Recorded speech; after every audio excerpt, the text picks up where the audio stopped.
Welcome to the narrated PowerPoint on English language learners. I'm Jordan DePeter, an undergraduate student at Bethel University. I have worked with Jay Rasmussen in order to create and present this PowerPoint to you. I will refer heavily to his piece titled Serving English Language Learners, which can be found in the Big Book on pages 276 to 286. I will also refer to two books by Pauline Gibbons and Guadalupe Valdez. The objective of this PowerPoint is to give you an overall feeling of who English language learners are and how to best serve them in your classroom.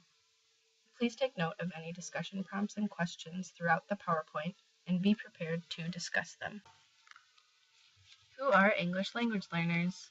Pauline Gibbons gives a great explanation of who English language learners may be in your classroom. She says, some may be highly literate in their mother tongue. Others may have little or no literacy in any language. Some may have come from war-torn countries as refugees. Others may come from families who have chosen to immigrate to improve their lives economically or to offer their children more life choices. Some may be fluent in the conversational aspects of English. Others may have some English literacy but little experience in using spoken English. Some may be newly arrived in the country. Others may be second-generation migrants who have not had an opportunity to develop the more complex aspects of literacy. Some may come from families who have had experience of tertiary education. Others may be the first in their family to attend high school or school of any kind. And within these diverse groups, there will be diversity too in their social and economic situations and in their expectations of schools. Here are the first few discussion questions you should be prepared to discuss. First, think about any ELLs you have seen in your classroom. What are some characteristics you have seen in them? Also, how are ELLs different from and similar to students who speak English as their first language? Why are English language learners important? As Jay points out in his article, 1 in every 5 children in the U.S. public schools speaks a language other than English. There is a growing population of ELLs and a need to pay attention and adapt for them. Guadalupe Valdez explains, unfortunately, given the increasing numbers of non-English speaking students, it is estimated that 2/3 of limited English-speaking children are not receiving the language assistance they need in order to succeed in their academic and intellectual development. The lack of support services is especially evident at the secondary level. The result of this is that talented students are often lost to the world of education. Whatever interest and love they might have had for subjects they had studied before they arrived here must be put on an indefinite hold. The possibility of continuing to grow intellectually must be deferred until such time as they are considered to be able to handle English. There are many stages of second language acquisition that are seen in English language learners. In order to enhance second language acquisition, comprehensible input and comprehensible output need to be looked at. By speaking a little bit above the student's productive language, they will be able to learn more and more and be able to eventually produce that language. Learners will be able to link these new words into contexts that are already known or using visuals and pictures to draw on previous experiences. By giving them this more advanced language and their ability to comprehend this input, they will be able to eventually output that new language. Comprehensible output refers to actually speaking the language, which is a deeper knowledge of being able to listen and read the language. Take some time to flip through the next few slides to learn about the stages of second language acquisition. These charts are the same ones in the article titled Serving English Language Learners by Jay Rasmussen. This is found on pages 277 to 278 in your big book. Flip through to learn about these stages. Feel free to pause as you need.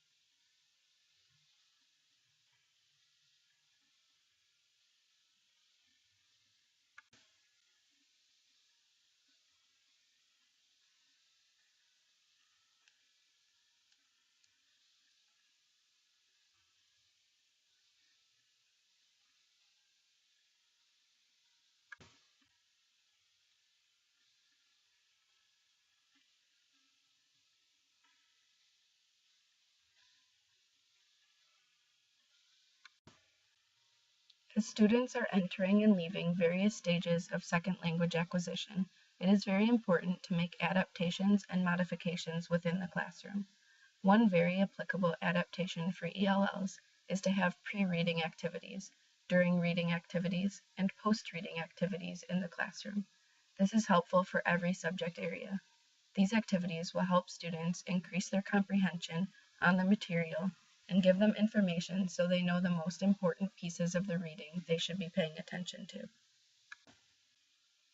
Thinking time is incredibly important for English language learners. Just 2 to 3 more seconds of wait time can yield more details and better formed answers from all students, not just the ELLs.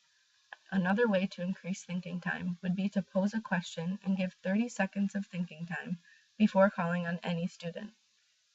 This not only helps ELLs, but also students who have difficulty focusing, students who are prone to rush to get an answer, or a student who may be able to think of more details for their answer when given more time to think and reflect.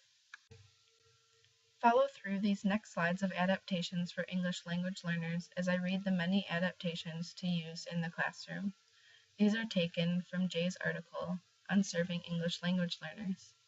There are even more than these, but this is just a taste of what an ELL accommodating classroom would look like. Hear and understand messages before producing language. Motivation and self-esteem supported to decrease anxiety. Predictable routines and signals. Model correct structures of language. Don't correct students too much. Give oral and written instructions. Put key points, words, phrases, and major details in writing for students. Help with language and the content of the lesson. Keep your normal speed and intonation while teaching, but lengthen your phrasing, but do not increase your volume. This does not help. Do not make assumptions about prior knowledge. Ask appropriate leveled questions. Challenge their higher level thinking skills. Arrange opportunities to speak with them to enhance their language. Repeat questions and important statements. Enforce the buddy system in the classroom to give the EL students extra attention. Send brief flyers home with important information for parents. Put these flyers in the native language if necessary. Your lessons should have non-linguistic representations so that ELLs do not have to rely on their language to comprehend. Ask students to paraphrase. Allow for observation time before completing a task. Ask directions that involve the total physical response of students to assess their comprehension. An example of this is to clap once, turn the body, or hold their thumbs up if they understand. Help students set goals. Expect improvement of academic achievement. Expect increased English language proficiency. Give accessible assessment. This may mean giving ELLs extra time on tests to process the information. Separate mistakes in English from mistakes in the content matter. Allow them to read and write in their first language when appropriate. As you can see, these adaptations are not only helpful to English language learners, but also to all students. These are great practices to have in every classroom. Name one adaptation from these past slides that you already do effectively. Name 2 to 3 adaptations you'd like to work on for your future classroom. Be ready to discuss these. Pauline Gibbons outlines 7 intellectual practices in her book about English language learners and the challenge of their academic literacy and thinking. These are practices that are great to use when classrooms have a high percentage of English language learners. You will also notice that each practice is a helpful practice for any classroom, but has proved to be extra helpful when there are many ELLs. Intellectual Practice 1. Students engage with the key ideas and concepts of the discipline in ways that reflect how experts in the field think and reason. This means students will understand the subject matter as experts do. This is not just a memorization of facts, but a deep understanding of what the subject is and why it is important. Intellectual Practice 2. Students transform what they have learned into a different form for use in a new context or for a different audience. This means students will be transferring knowledge and reconstructing the knowledge in order to understand the information in new contexts and for different purposes. For example, students may learn a principle that applies to their community, but can also be transferred as a principle that is generalized to their whole country. Intellectual practice 3. Students make links between concrete knowledge and abstract theoretical knowledge. Students should be able to express the same content in various ways. This means using common knowledge as well as specific academic language. We will talk more about this later in the PowerPoint. An example would be the difference between saying, the magnet sticks to the fridge, and magnets are attracted to ferrous metals. Intellectual practice 4. Students engage in substantive conversation. Students should be extensively talking about the big ideas of lessons in order to develop understanding. Intellectual practice 5. Students make connections between the spoken and written language of the subject and other discipline-related ways of making meaning. Students should be able to talk and write about the subject matter, but also make meaning through symbols, diagrams, and graphs. Intellectual practice 6. Students take a critical stance toward knowledge and information. Students should not just accept knowledge, but they should actively engage with the subject matter and question what they are learning. The knowledge needs to become their own as they form opinions about what they are learning. Intellectual practice 7. Students use meta-language in the context of learning about other things. Meta-language is a language that is used to talk about language. Students may need to talk about the structure of various texts that they are reading or reports and papers that they are writing in order to develop understanding of language. Meta-language helps students understand the form and function of different types of language. In order to put these intellectual practices into place in the classroom must provide real-world-like tasks.